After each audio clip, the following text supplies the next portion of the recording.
Things are definitely getting very interesting in the Barry Morphew case. If we rewind back, Barry was charged with first-degree murder in the death of his wife, Suzanne Morphew. And he was also charged with tampering with a human body, tampering with physical evidence, possession of a dangerous weapon, and also attempting to influence a public servant. Now, he was granted bail on September 20th, and it was set at a $500,000 cash bond. One of his conditions is to wear an ankle monitor. However, it doesn't work in the area where he's living, which is back near where he lived with Suzanne in Maysville. Now, on September 21st, a company called Intervention Inc., who is a Salida company tracking Barry's ankle monitor, stated that they were unable to pick up a GPS or cell signal at his address, and it says that they wouldn't be able to provide the court with any battery or tamper alert information, essentially making Barry free as a bird to do what he pleases. And speaking of which, Barry's girlfriend, Shoshana Darke, or as we call Shosho, she got into some trouble just days after Barry was released. She was seen picking up a package from Barry's old address, and she got charged for that. Now, back to Barry. The DA asked the court that Barry move back into town to live where he can be monitored and where he's already paying rent for a place. It said $2,000 a month at Shosho's place. But the judge said Barry can stay where he's at, and the judge said that he can't make him move. Now, according to the documents, here's what it says. As grounds for this motion, the people inform this court as follows.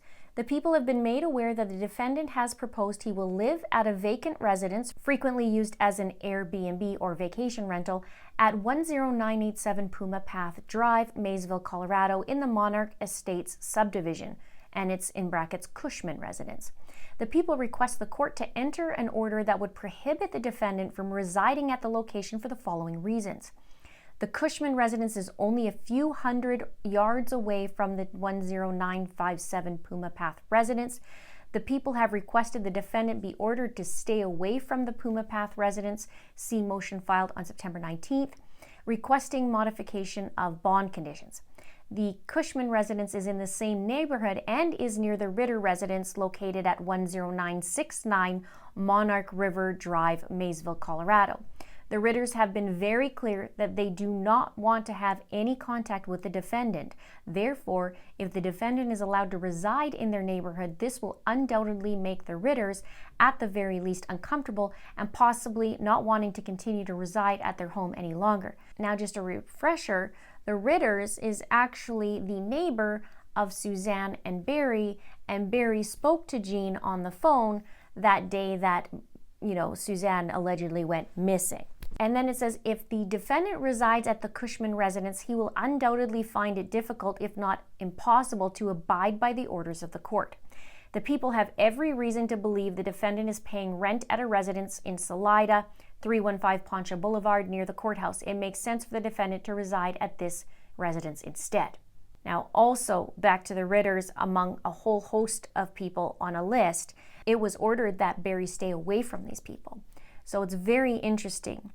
So Barry's actually allowed to stay where he's at, but it's now ordered that he travel to Poncha Springs every single day for the GPS to recognize his location. And the judge said that if he doesn't do this, then he'll have to move. But he still gets to stay in Maysville where he can't be tracked. Now, I was looking up Airbnbs, and I did find one that's rented until February 13th, the day before Valentine's Day, which is interesting, and I'm not sure if that's the actual location. It doesn't give an address, and it's really hard to find. You can't find it on Google Earth or Google Maps.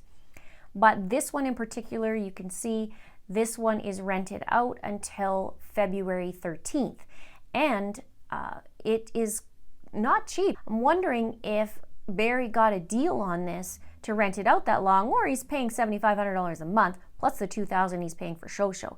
So it's interesting. Now, I'm going to ask you this. What do you think about Barry living in Maysville and near his old home? And why do you think Barry wants to be so close to home? Because it's a choice, right? Why is he choosing to be in that area when he could easily be living with Shoshana?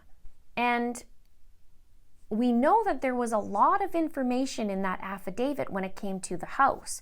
We also know that Barry didn't participate with the family when they were looking for Suzanne, and he stayed home while that was conducted and was holding a gun on scene. Also, we know that trail cams were put up behind Barry's house, which is interesting as well. And now Barry is choosing to stay in that same area. It's really curious as to why, isn't it? Let me know your thoughts below. Now, in previous videos and ones that I did quite some time ago, I've talked about a triangle, and the triangle's located around the house. I've talked about this forever and ever, and it's just interesting here that Barry actually talked about it in one of his interviews. I shouldn't say interview because it wasn't really an interview, but it kind of was, because Tyson Draper was interviewing Barry. Barry just didn't know really that he was being recorded. But Barry talked about this triangle, and I did a little more digging.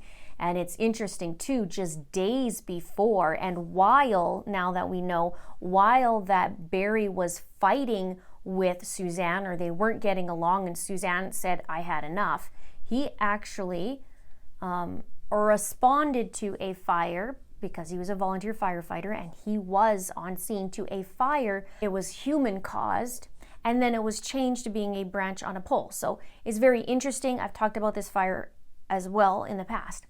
So if you want to take a look at that video or video series, I will put that in the description box below, or also at the end of this video. Now for the latest interesting bit, because it just gets more and more interesting. Barry's decided to sue 26 investigators and prosecutors, claiming that he was unlawfully arrested and that the prosecution was malicious, and now he wants to sue them also for defamation of character. There was a notice of claim filed just recently on October 18th. And it says that Barry's lawyers state that there's evidence that was withheld that could have cleared him, and he's falsely accused for the murder of his wife, Suzanne Morphew, besides the 130-page affidavit. That's my note. Barry's preliminary was in August, and the lawyers are saying that after the preliminary, the DA conveniently produced more discovery that includes more information on the DNA matches. Now, the DNA matches they're referring to is the DNA found in Suzanne's Range Rover on the glove box. The DNA was linked, it said it was linked to a sex offender who resides in Arizona, but in court it was saying partial match, and I'll talk about that in a minute.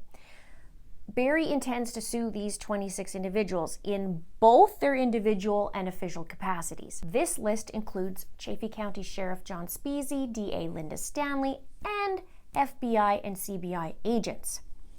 In the documents, it states that the authorities didn't track the DNA lead and didn't look for possible other killers, just focusing on Barry Morphew.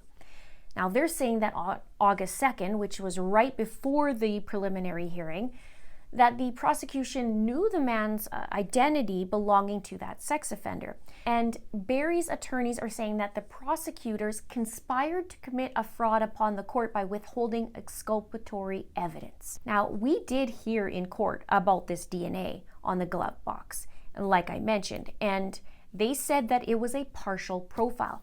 Now, the interesting thing here is partial profile does not mean that's an exact match. It means partial, which also means that whoever touched that glove box could very well be a cousin or a relative of this sex offender that they found on the list, because it was a partial profile. And I'm going to read you this because I also looked it up. I do DNA as well. I do Ancestry, and I love that. But I'm going to read this to you in reference to CODIS, which is the Combined DNA Index System. That's what they use to get matches. So it says a partial match occurs when a Combined DNA Index System, CODIS, search is conducted, and the results clearly show that the offender profile is not the source of the crime scene profile, also referred to as a forensic profile, but the possibility does exist that a close biological relative of the offender might be the source of the crime scene profile. CODIS searches can be conducted using various stringency modes. Now, a Denver criminal defense attorney, his name is Ryan Brackley, he talked about this situation and said that the prosecutors are going to have to overcome the situation about the DNA from the glove box and that they'll need an alibi from the man that matches the partial profile. But it's a partial profile. Defense attorney also said if such a DNA profile was found in a missing woman's car and the DNA profile belongs to a sex offender, the lack of an explanation for how that profile got into the car of the missing woman would certainly provide a basis for a reasonable doubt that someone else committed the crime. This will be interesting to find out who the prints actually match from and if they find this relative. I guess somebody's going to have to be doing some ancestry trees, and CeCe Moore would be the perfect person to do that. Maybe she's already on it. Let me know your thoughts about this extra DNA profile sample. Now, Barry's trial is set for May of 2022, and his next court date is scheduled on November 9th, and the prosecution will have to provide a witness list by that date, and the defense will have to do that by March 4th, 2022. They'll have 35 days before the trial starts to submit the final lists, and it's noted that all witnesses from both sides may not testify. Now, the judge also stated recently that all the documents should be made public. Let me know your thoughts below. This is super weird in my opinion, but let me know yours. Do you think that Barry has any leg to stand on when it comes to suing the FBI, the CBI, Sheriff John Spezze, and DA Linda Stanley? Let me know your thoughts below. Please subscribe if you haven't done so already. Please like and please share. Thank you so much for watching. See you soon.